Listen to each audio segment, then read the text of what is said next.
আসসালামু আলাইকুম। আমি মোহাম্মদ রেজাউল করিম, সহকারী শিক্ষক গণিত, নওগাঁ কেডি সরকারি উচ্চ বিদ্যালয়, নওগাঁ। প্রিয় শিক্ষার্থী, নওগাঁ কেডি সরকারি উচ্চ বিদ্যালয় কর্তৃক আয়োজিত অনলাইন ক্লাসে তোমাদেরকে স্বাগত।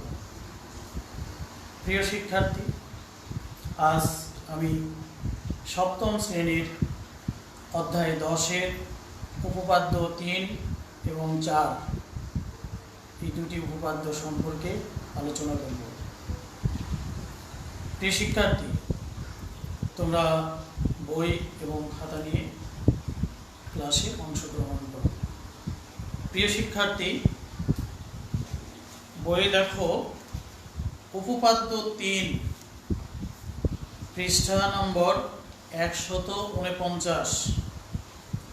এখানে প্রশ্ন আছে উপপাদ্য 3-এ, বাহু বাহু উপপাদ্য। যদি একটি ত্রিভুজের 3 বাহু, অর্থাৎ একটি ত্রিভুজের 3 বাহু অপর একটি ত্রিভুজের 3 বাহুর সমান হয়, তবে ত্রিভুজ দুটি সর্বসম হবে। প্রিয় শিক্ষার্থী, আবারও বলছি, যদি একটি ত্রিভুজের 3 বাহু অপর একটি ত্রিভুজের 3 বাহুর যদি সমান হয়, তাহলে এই ত্রিভুজ দুটি সর্বসম হবে। প্রিয় শিক্ষার্থী, তোমরা দেখো এখানে দুটি ত্রিভুজ এ বি সি আর আরেকটি ত্রিভুজ ডি ই এফ। পরের অংশটুকু এটি আমাদের প্রমাণের জন্য আঁকানো হয়েছে। তাহলে এ বি সি এবং ডি ই এফ এই ত্রিভুজ দুটির মধ্যে বিশেষ নির্বাচন মনে করি A B C R D E F এই দুটি ত্রিভুজে এ বি বাহু সমান হচ্ছে ডি, এসি সমান ডিএফ, বিসি সমান ইএফ। তাহলে আমাদের প্রমাণ করতে হবে যে এবিসি সর্বসম ডিইএফ। প্রিয় শিক্ষার্থী, তাহলে আমরা প্রমাণে যাই। আমরা দেখতে পাচ্ছি যে বিসি এবং ইএফ যথাক্রমে এবিসি ত্রিভুজ এবং ডিইএফ ত্রিভুজের বৃহত্তম বাহু। এখন এবিসি ত্রিভুজকে, অর্থাৎ এই ত্রিভুজকে ডিইএফ ত্রিভুজের উপর স্থাপন করব। এমন ভাবে স্থাপন করব যেন এটা আসে এইদিকে, এটা পড়ে এইদিকে আসে, অর্থাৎ এ বিন্দুটা এই নিচের দিকে। আমরা প্রমাণে আসি। এখন এবিসি ত্রিভুজকে ডিইএফ ত্রিভুজের উপর এমন ভাবে স্থাপন করি যেন এই বি বিন্দুটা যেন ঠিক পড়ে ই বিন্দু এর উপর, এবং বিসি বাহু ইএফ বাহু বরাবর পড়বে, এবং ইএফ এর যে পাশে ডি বিন্দু আছে এ বিন্দুটি পড়বে ঠিক তার বিপরীত পাশে। অর্থাৎ আমরা দেখতে পাচ্ছি ইএফ এর উপরের দিকে ডি আছে, তাহলে এ বিন্দুটি পড়বে নিচে বিপরীত পাশে পড়ে। মনে করি এই জি বিন্দু এ বিন্দুর নতুন অবস্থান, জি বিন্দু এ বিন্দুর নতুন অবস্থান। এখন যেহেতু বিসি আর ইএফ সমান, বিসি এবং ইএফ সমান, তাহলে সি বিন্দু অবশ্যই এফ বিন্দু এর উপর পড়বে। তাহলে সুতরাং জিইএফ হবে ত্রিভুজ এবিসি এর নতুন অবস্থান। প্রিয় শিক্ষার্থী, আশা করি তোমরা এইটুকু বুঝতে পারছো। আমি এখন এইটুকু মিশায় দেব।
প্রিয় শিক্ষার্থী, তাহলে আমরা এইটুকু পেলাম। অর্থাৎ এখানে হবে কি আমাদের, যেহেতু এই এবিসি ত্রিভুজের নতুন অবস্থান হচ্ছে জিএফ, তাহলে অর্থাৎ এখানে আমরা যেটা পাবো, অর্থাৎ আমরা এখানে পাবো এই ইজি এইটুকু হবে বি এ এর সমান।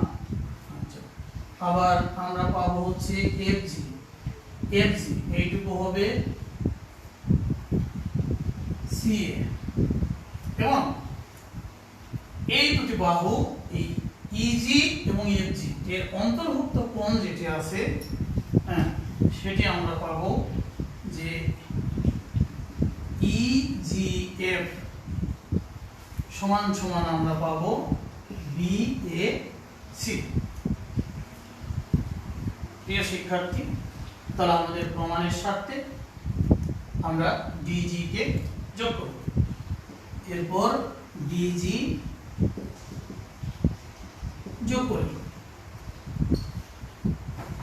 এবার আসি প্রিয় শিক্ষার্থী, তাহলে ডিজি যোগ করার ফলে এখানে আমাদের আসলে এখানে অনেকগুলো ত্রিভুজ তৈরি হয়ে গেছে, কিন্তু আমাদের দরকার এই অংশটুকু এবং এই অংশটুকু।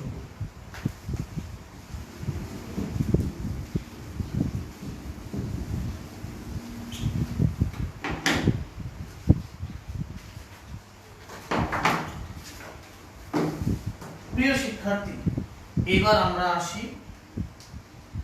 যে 1 নম্বরে আমরা এই ইজিডি এই ত্রিভুজ, অর্থাৎ এইটুকুকে যদি আমরা ঢেকে রাখি, তাহলে আমরা ইজিডি এই ত্রিভুজ থেকে আমরা কি পাচ্ছি, ত্রিভুজ ইজিডি এই ত্রিভুজে আমরা পাবো ইজি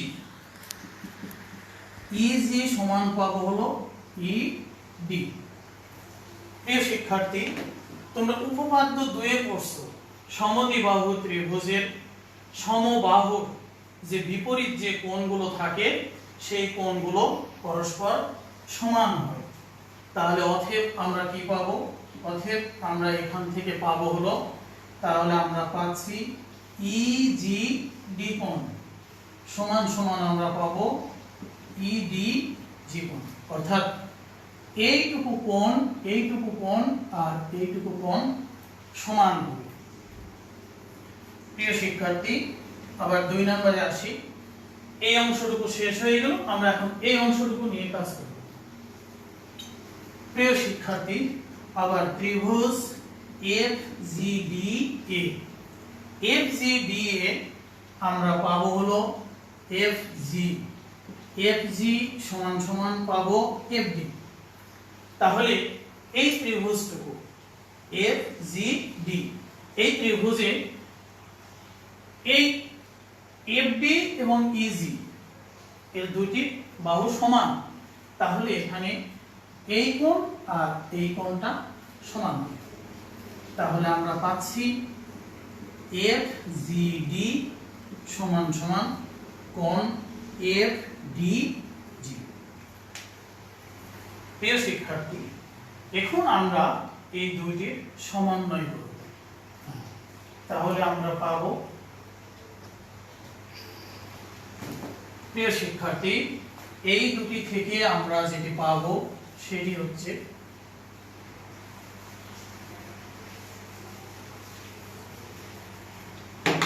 সুতরাং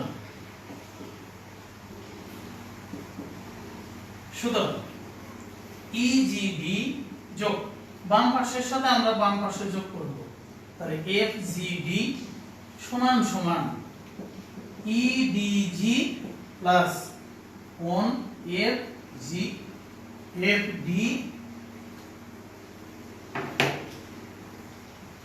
এফডিজি।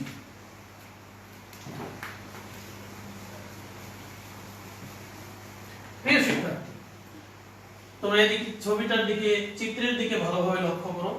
আমরা এই অংশ, এইটুকু অংশ আর এইটুকু অংশ, এই দুটো মিলে পাবো আমরা একটি কোণ। সেই কোণটির নাম হবে, তাহলে অতএব আমরা লিখতে পারি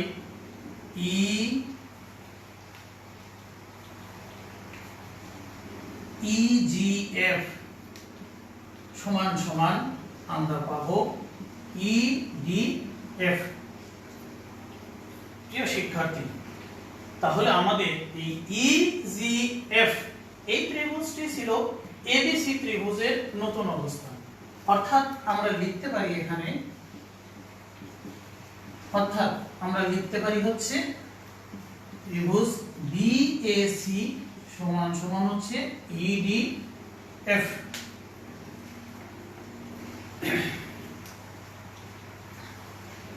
প্রিয় শিক্ষার্থী, তাহলে আমরা এইবার এখান থেকে যেটি পাচ্ছি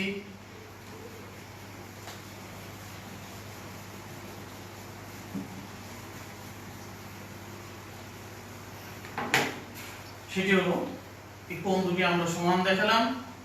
তাহলে অতএব আমরা যেটা পাবো সেটা হলো ত্রিভুজ ABC ও ত্রিভুজ DEFA।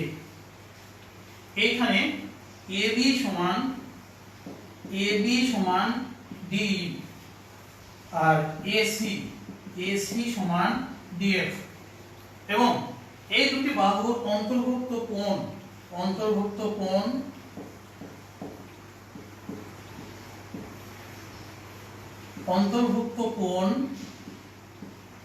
BAC।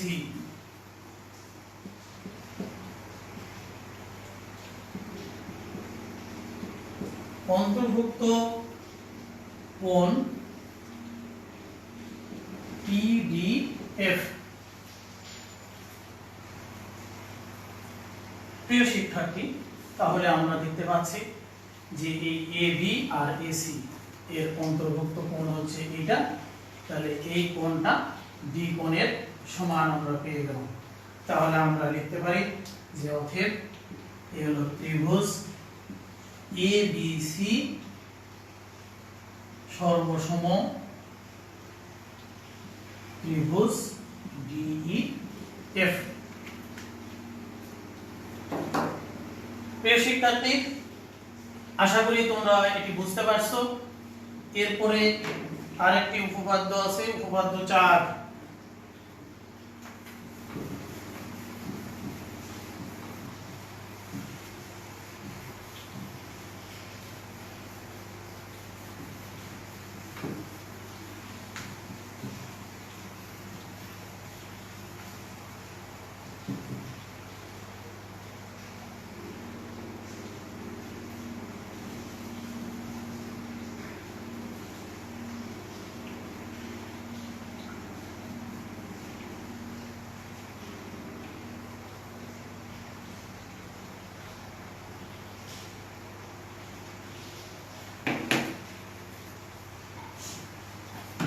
প্রিয় শিক্ষার্থী, তোমরা এবার উপপাদ্য 4 বইয়ের 150 পৃষ্ঠা বের করো। দেখো এখানে উপপাদ্য 4 এ যেটি ছিল সেটি হলো যদি একটি ত্রিভুজের দুইটি কোণ ও কোণ সংলগ্ন বাহু যথাক্রমে অপর একটি ত্রিভুজের দুইটি কোণ ও কোণ সংলগ্ন বাহুর সমান হয়, তবে ত্রিভুজ দুটি সর্বসম হবে। প্রিয় শিক্ষার্থী, আমাদের কাজ হবে, তাহলে এটার বিশেষ নির্বাচন লিখি। বিশেষ নির্বাচন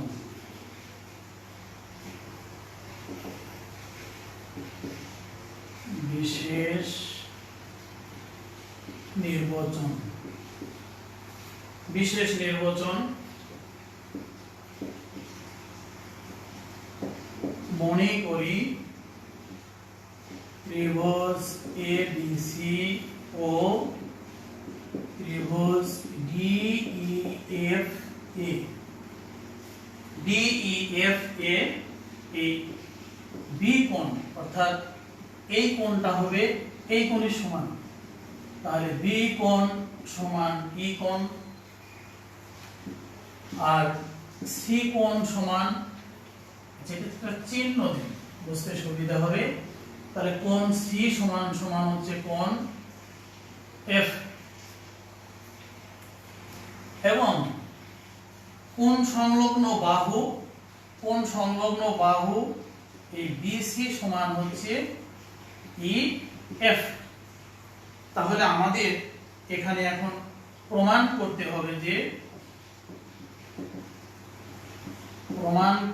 হবে যে এই ত্রিভুজ ABC সর্বসম ত্রিভুজ DEF।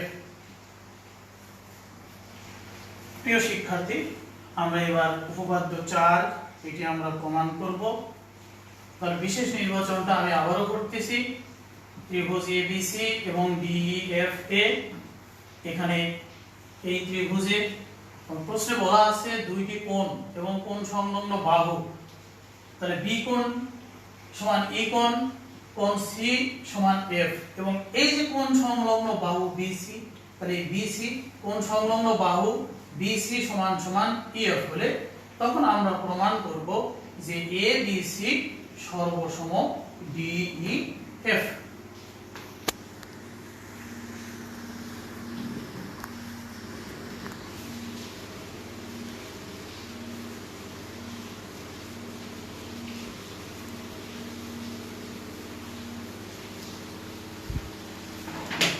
প্রিয় শিক্ষার্থী, তাহলে এবার আমরা প্রমাণ করব। প্রিয় শিক্ষার্থী, তাহলে আমরা এবিসি ত্রিভুজকে এক নাম্বার ত্রিভুজ এবিসি কে ত্রিভুজ ডিইএফ এর উপর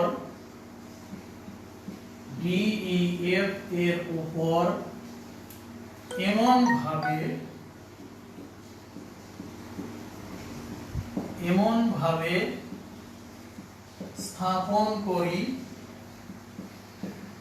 যেন বি বিন্দু ই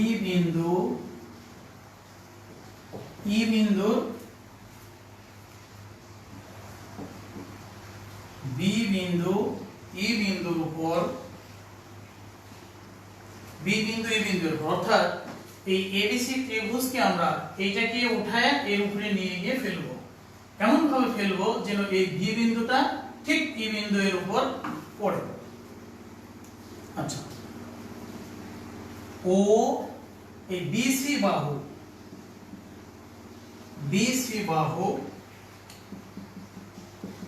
ইএফ বাহু বরাবর, বি বিন্দু ই বিন্দু এর উপর পড়বে, এই বিসি বাহু ইএফ বাহু বরাবর পড়বে, এবং ইএফ এর যে পাশে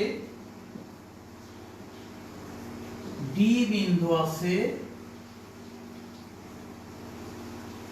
ইএফ এর যে পাশে ডি বিন্দু আছে, তাহলে এ বিন্দু যেন ওই পাশে পড়ে। প্রিয় শিক্ষার্থী, আমরা আবারও দেখি। তাহলে বি বিন্দু পড়বে ই বিন্দু এর উপর, বিসি বাহু ইএফ বাহু বরাবর পড়বে, এবং ইএফ এর যে পাশে ডি আছে অর্থাৎ ইএফ এর উপরের দিকে ডি আছে, তাহলে এ বিন্দু উপরের দিকে পড়বে, এর আগেরটাতে ছিল নিচের দিকে। প্রিয় শিক্ষার্থী, তাহলে এরপরে আসি আমরা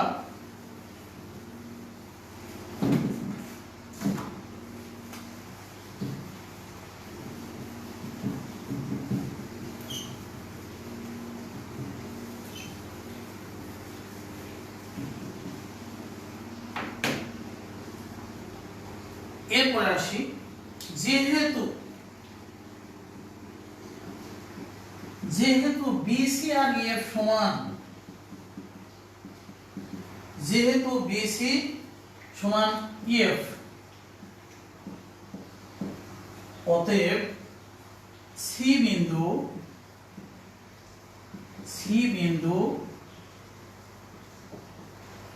এফ বিন্দুর উপর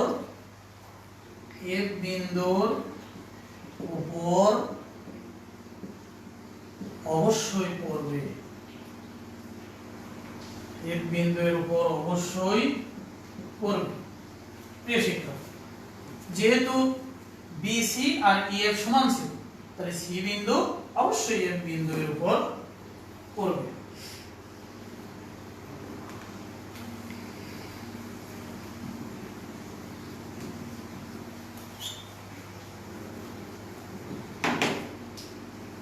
শিক্ষার্থী বন্ধুরা, এবার আমরা 2 নম্বরে আসি। আবার কোণ বি সমান সমান কোণ ই বলে, কোণ বি সমান কোণ ই বলে, তাহলে বি এ বাহু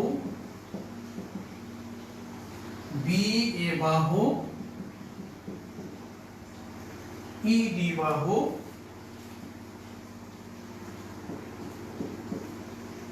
বরাবর পড়বে এবং ইডি বাহু বরাবর পড়বে এবং কোণ সি সমান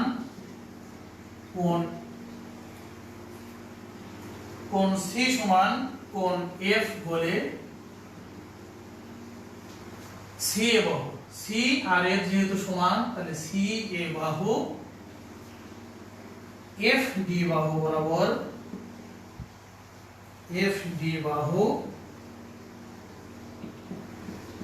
বরাবর পড়বে। প্রিয় শিক্ষার্থী, তাহলে এখানে আমরা দেখতে পাচ্ছি বি কোণ আর ই কোণ যেহেতু সমান, তাহলে এটি আমাদের প্রশ্নে বলা আছে, তাহলে বি এ বাহু ই ডি বাহু বরাবর পড়বে এবং কোণ সি কোণ এফ সমান বলে সি এ বাহু এফ ডি বাহু বরাবর পড়বে।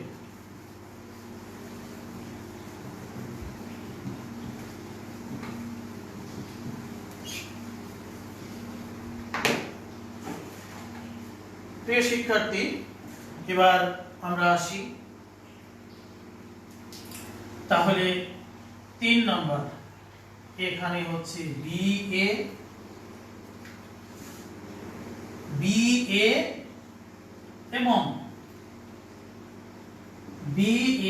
এবং সি এ। প্রিয় শিক্ষার্থী, এই বি এ এবং সি এ বাহুর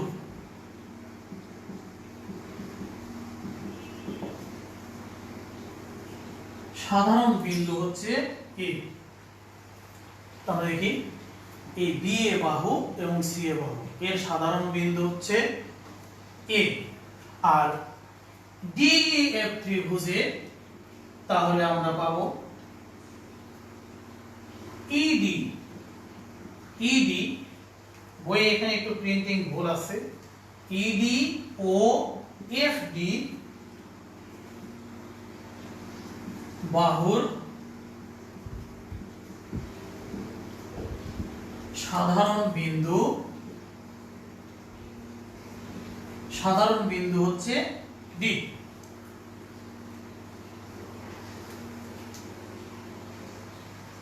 ডি এর উপর পড়বে। প্রিয় শিক্ষার্থী,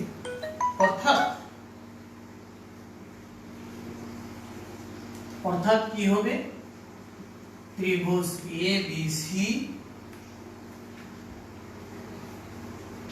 ত্রিভুজ ডি ই এফ এর উপর সমাপতিত হবে।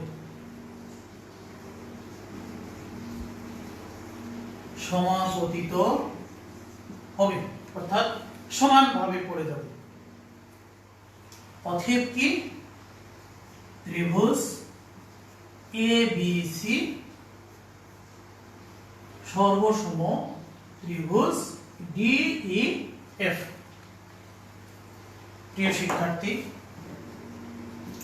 তাহলে আমাদের এবিসি ত্রিভুজ সর্বসম ডিইএফ ত্রিভুজ প্রমাণিত হবে। প্রিয় শিক্ষার্থী, তোমাদের আজকে দুইটি উপপাদ্য করানো হলো, উপপাদ্য 3 এবং 4। আশা করি তোমরা এই দুটি বুঝতে পারছো। তোমরা এইগুলো বাসায় আরো বেশি বেশি প্র্যাকটিস করবে, তাহলেই পরীক্ষায় ভালো করতে পারবে। তোমাদের সকলকে ধন্যবাদ। আসসালামু আলাইকুম।